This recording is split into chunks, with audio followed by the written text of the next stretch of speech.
Hablar del tema que ya habíamos planteado más temprano, que es muy interesante, y toda la situación también de los policías en nuestro país, muchas veces la vulnerabilidad con la que se sienten, ¿verdad?, a la hora de salir a la calle a realizar su trabajo, bueno, en una situación también de inseguridad, que es una situación que preocupa a todos los uruguayos. Sí, y que abarca también no solo en las operaciones de calle, sino también en los centros penitenciarios, que en las últimas horas además, bueno, han conocido nuevamente episodios terribles. Vamos a estar hablando de las reivindicaciones del Sindicato de Policías también referidas totalmente, a la situación de las cárceles. Hubo de hecho una mesa redonda que se llevó a cabo el pasado miércoles por parte de los policías para poder plantear esta situación, que es gravísima, porque sabés que hubo récord de muertos presos en estos últimos 8 meses. Sí, y un pedido hace tiempo también de que las cárceles pasen de la órbita del Ministerio del Interior al Ministerio de Educación. Recibimos a Patricia Rodríguez del Sindicato de Policías de Montevideo, muy bienvenida, y a Washington Abdala, representante legal del Sindicato de Policías. Washington, bienvenido también. Gracias. Bueno, cuenten en primer lugar esta situación de poder salir a los medios también a contar desde su lugar, ¿no?, de funcionarios policiales, la realidad a la que deben enfrentarse día a día.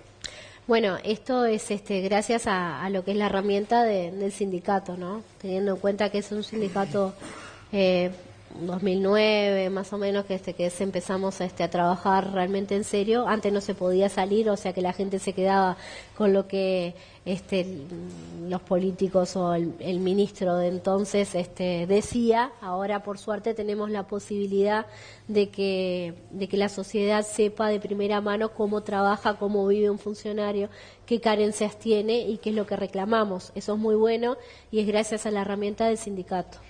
Bueno, ¿y qué justamente? ¿Cuáles son esos reclamos y esa situación día a día? Sí, tú nombraste en realidad dos situaciones que tenemos paralelas. Una es la cuestión de los centros penitenciarios, que es un tema aparte, digamos, por la complejidad y por la urgencia que se tienen los cambios que se tienen que hacer allí. Por eso se dio el seminario. Nosotros, en realidad, ese seminario lo teníamos hace bastantes semanas atrás, tratando de llevar a cabo, o sea que no fue a raíz de los hechos que sucedieron, pero sí lo que queríamos precisamente era poner un signo de alerta para que se viera realmente la urgencia que hay para cambiar, sobre todo en estos centros que están totalmente a la buena de Dios, ¿no? Para los funcionarios, siempre nosotros hablando desde el punto de vista del funcionario policial. Claro, y que hace también que el funcionario policial tenga que cumplir con una doble función, que es por un lado la de apresar, la de llevar al detenido, pero por otro lado también la de ser la de cuidador y celador en algunos penales que están, bueno, realmente desbordados de reclusos. En ese sentido, doctora Abdala, ¿por dónde se están encaminando las conversaciones? Por ejemplo, el comisionado carcelario está receptivo, se lo ha visto también participativo. ¿Por dónde van a dirigir el reclamo? El comisionado carcelario es un individuo que tiene esa naturaleza jurídica un tanto especial, porque no tiene que quedar bien ni con el Poder Ejecutivo, ni con el Poder Legislativo, ni con el sindicato policial. Yo digo que es una especie de abejorro que anda molestando a todo el mundo, y está bien que esa sea su tarea. La pregunta que haces, Cristian, a ver, en la línea en donde tendrían que ir las cosas es, probablemente la persona que apresa no es el mismo que tiene que cuidar. Esa es una reflexión en la que el país tiene que estar entrando y rápidamente. Y explícanos por qué. Y porque no está bueno que el que lleva adelante la tarea de capturar al delincuente, de llevar adelante las tareas de represión. A ver, el Estado tiene el monopolio del uso de la fuerza, legítima y legal. El Estado tiene un área, el Ministerio del Interior, el Ministerio de Defensa también, pero el Ministerio del Interior. Bueno, esa área específica, eso se tiene que desarrollar con una gran prolijidad. Si ese mismo protagonista luego es el que cuida y tiene esa competencia, hay una zona media de que se desdibuja. No debiera ser así. No sé si soy lo suficientemente claro. El que cuida, además, tendríamos que calificarlo muchísimo más. Hoy estábamos mirando con el secretario del sindicato, el secretario general del sindicato, de dónde se cooptan los funcionarios que van a trabajar en las cárceles. ¿Y qué formación, con qué formación cuentan? Pero escúchame, no es gente que vaya enamorada de esa tarea, es gente que muchas veces la hace porque realmente es un recurso laboral. Entonces, está bien, fenómeno, si es un recurso laboral, paguémoslos muy bien, califiquémoslos muy bien y preparémoslos muy bien. Están una semana trabajando, una semana entera trabajando. ¿No sabes el grado de extenuación mental que hay ahí adentro? Porque muchas veces uno dice, y es verdad, y está correcto el planteo, miremos los derechos humanos adentro de la cárcel. Está bien, es lógico y es justo. Ahora, los derechos humanos también del tipo que está cuidando allí están absolutamente destrozados. Esa cabeza está absolutamente afectada. Entonces me parece que si tú lo que querés es tener un resultado en materia de rehabilitación, que es lo que ordena la Constitución, por lo pronto las personas que están a cargo de esas tareas las tenés que tener muy bien mentalmente y muy bien orientadas mentalmente. ¿Y parece adecuado que pase la órbita del Ministerio de Educación? Yo no sé si es el momento de algunas cárceles si se pudiera pasar totalmente a una órbita civil por cómo están. Estamos hablando de Penal, de Concar, Canelones, algunas que son mucho más conflictivas. Pero obviamente que nosotros no nos podemos negar a pensar que sí, que no puede estar en la órbita del Ministerio del Interior. Como decía Washington, no puede ser el que aprecie o el que le brinda seguridad el que lo va a rehabilitar, porque es imposible.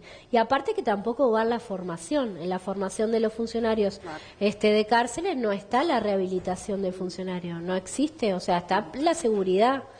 Hay chacras que andan muy bien las cosas en el interior. Realmente, hay cárceles claro, hay que modelos carcelarios buenos. Hay buenos. Punta Rieles hay cosas que están bien. El Concar es el infierno. O sea, nosotros después les vamos a remitir unos videos que hemos estado haciendo circular para que ustedes vean, los conseguimos para el seminario, son del infierno. Hay un momento donde hay una escena donde ustedes van a ver en el patio de Concar 2 o 3 personas que se empiezan a sablear y se pueden matar perfectamente. Y se sablean con unos, que no sé, esos implementos ni de dónde salen ni de dónde provienen. Cortes carcelarios. Los cortes carcelarios.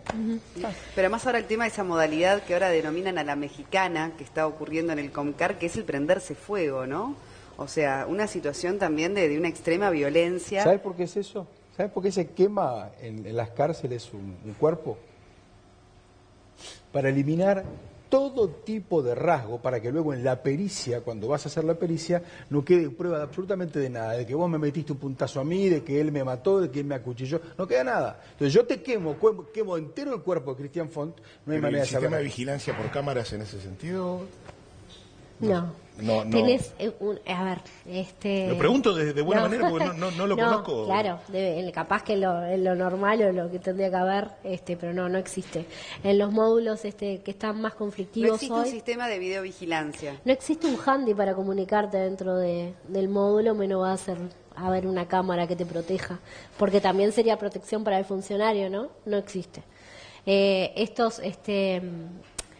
Los módulos, sobre todo 8, 10, 11, que están totalmente boqueteados, los internos hablamos prácticamente... Hablamos sí, ahí con Gar. Sí. Están sueltos, como quien dice. Y hay un funcionario policial, con suerte 2, para contener a 700 internos. O sea, es imposible. Es imposible. En realidad corre riesgo hasta el propio funcionario que está allí, porque la única arma que tú tenés para moverte en los pisos es precisamente los medios de comunicación, que es el handy. Claro. El handy son obsoletos algunos. ¿Y qué se argumenta desde el Ministerio del Interior? Porque estas reivindicaciones, son de orden.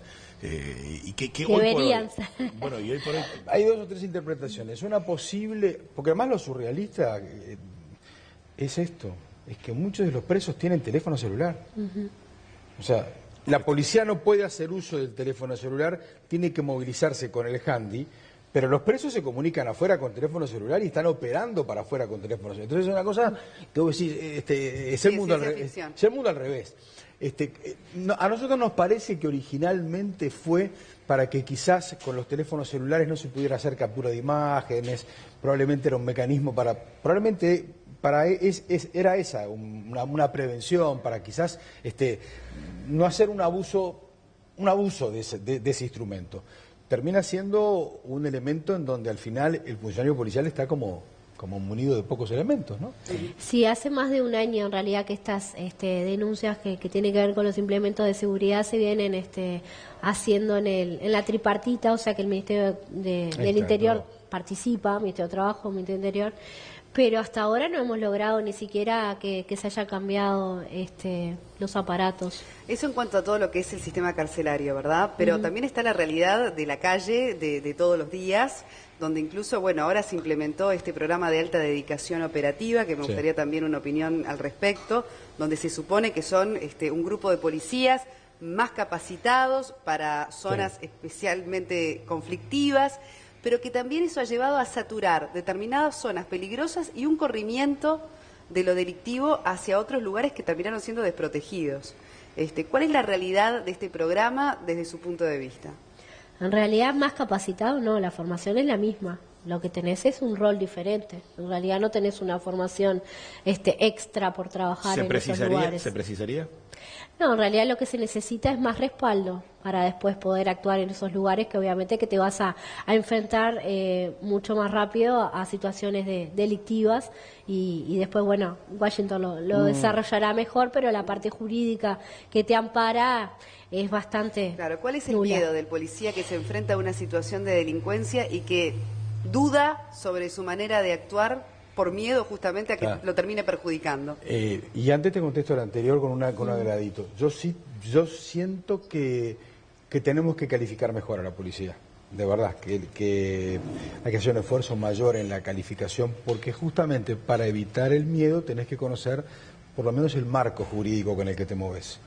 Y el marco jurídico a veces, no los voy a aburrir con una lección de derecho, pero presenta contradicciones. Si tú mirás la ley de procedimiento policial y mirás el Código Penal, según el juez y el fiscal que te toque, el funcionario policial actuante calza en una o en otra. A ver, en un lado puede calzar la ley de procedimiento policial y actuó de manera diligente en una acción, tratando de prevenir una crisis, y en otro caso quizás actuó de manera excesiva por sobre lo que correspondía actuar. Entonces, en un caso de repente no ingresa en la legítima defensa, no repelió una agresión de manera proporcional, y en otro caso sí, supuestamente entró exacto, calza justo.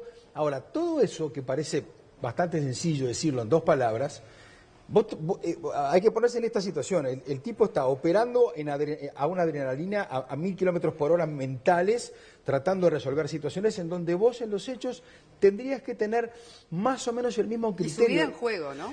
Él está con su vida en juego, y lo que yo digo es, con todo respeto, pero observa, en los últimos días tenés el dictamen de un juez y un fiscal en torno a un episodio, la muerte de una persona. Empezás a mirar y decís, pero ¿cómo es que situaciones más o menos parecidas, los encuadres jurídicos son distintos? ¿Me explico? ¿Cómo es que, por ejemplo, en el caso de Toledo, yo insisto, ustedes no tienen por qué recordarlo, pero un policía se para delante de una persona que tiene una escopeta de caño recortado, que hace un movimiento, el tipo lo mata, sí, es verdad, lo mata, le mete un balazo en la ingle donde claramente no tenía la intención de matar, porque si no, te tiro en la cabeza o te tiro al pecho, le tira la ingle, el chico se desangra, es una desgracia, pero el tipo tenía una escopeta de caño recortado, homicidio ultraintencional. Homicidio ultraintencional. A ver, ¿cómo no encuadra en la legítima defensa? Otros casos, sin embargo, de repente no es así, y hasta ni siquiera hay arma, y la persona, de repente, repeliendo la agresión, y es legítima defensa. Claro, doctor, pero más allá de la calificación, de alguna manera lo que usted está evidenciando es que el sistema penal deja en muchos casos expuestos a agujeros. Es según en el juzgado que caiga, porque caiga la suerte que vas a esto no es tener. culpa del ¿Va a Poder cambiar Ejecutivo. con el nuevo Código Penal que Yo creo comenzaría el año que, próximo? yo creo que el Código de Proceso Penal el año que viene lo que nos va a permitir a todos, y ustedes seguramente van a colaborar muchísimo, es, primero vamos a empezar a verle la cara a todo el mundo. Le vamos a empezar a ver la cara a un fiscal, a un juez, a un policía, a un defensor, a un chorro y a la víctima, que eso es lo que nunca vemos. Acá tuvimos que utilizar con el doctor Barrera y algunos otros colegas más la ley de responsabilidad penal empresarial, una cosa, un delirio, para colarnos en los juicios y meter, por el lado de la víctima, colarnos para ver si podemos meternos. Un invento jurídico, porque en realidad el legislador, cuando pensó en esa ley, no estaba pensando en beneficiar a la víctima. Pero te das cuenta, o sea, tuvimos que un artilugio jurídico. El año que viene esto va a cambiar. Y es muy bueno que eso cambie. Ahora, también tiene que haber un cambio de mentalidad y en general es producir una especie de doctrina que sea más o menos consensuada. No puede ser que en un juzgado se mire el mismo episodio de una forma y en otro de otra. Es muy loco eso. Perdón. Bien, no, son temas que, por supuesto, da para seguir conversando. Y con respecto al corrimiento también del delito, ¿ustedes notan eso? Que hay algunas zonas que están ahora como saturadas, justamente también por este personal de alta dedicación, y que Canelones, por ejemplo, daban el ejemplo de Canelones, se ve desprovisto de funcionarios o de la cantidad necesaria. Sí, en realidad por el sistema pago tú te referís. Obviamente que cuando vos saturás una zona, ya la neta presencia del funcionario policial está favoreciendo la prevención y que el delincuente, digamos, no esté tanto en ese lugar. Lo que hay un corrimiento, obviamente. Es como Ciudad Vieja, cuando se empezó con todo el sistema de monitoreo de cámaras, baja la parte de delincuencia allí, no quiere decir que no exista más, sino que se traslada a otro lugar. Ahora, con el PADO pasó que, por ejemplo, en Canelones, el ejemplo que tú pones, se sacó muchos funcionarios de las seccionales y de otros lugares para ponerlo en ese sistema. Entonces hoy tenemos, claro, por ejemplo, aumentó mucho la vigiato, aumentó mucho los otros delitos que tienen que ver más en la periferia de Canelones y no tenemos funcionarios para poder llegar allí. Tenemos a veces un funcionario para cubrir zonas bastante extensas como es Canelones. Entonces, digamos, la complejidad de lo que eran esos barrios y la atención está bien, funcionó en el sentido de que tiene que funcionar, porque si vos haces todo encerrás toda esa zona en ese circuito de seguridad, el tema es que no dejes desprovisto las otras zonas. No hay funcionarios tantos como para cubrir todo. Entonces se saca de un lado para poner en otro. Ese es el problema. Bien. ¿Me robo 30 segundos? Sí, cómo no. Un tema que ha sido central para nosotros este fin de semana ha sido procurar aplacar en algunas áreas del sistema un clima muy denso en torno a una eventual huelga policial. Muy denso, muy denso, y sobre todo en los establecimientos penitenciarios. Y no vayan a creer ustedes que es un tema fácil ese. ¿Y por qué lo digo? Porque la tarea del sindicato es justamente una tarea muy positiva. Aquietar las aguas. Y a veces, no siempre uno siente, y lo digo con mucha convicción, que de repente el Poder Ejecutivo nos sintoniza la frecuencia. Cuando estamos en la misma película de tratar de que todo funcione. Entonces, son huelgas inconstitucionales, claramente. O sea, recordar, ustedes son periodistas avesados los dos, es inconstitucional, pero es fáctico. Entonces, para que eso no se produzca, se requiere mucha templanza. Sí, más allá que después se pueda decretar una esencialidad o no, exacto. Está bueno que dentro de la propia fuerza surjan las voces. Entonces, exactamente. Patricia, muchas gracias. No, gracias.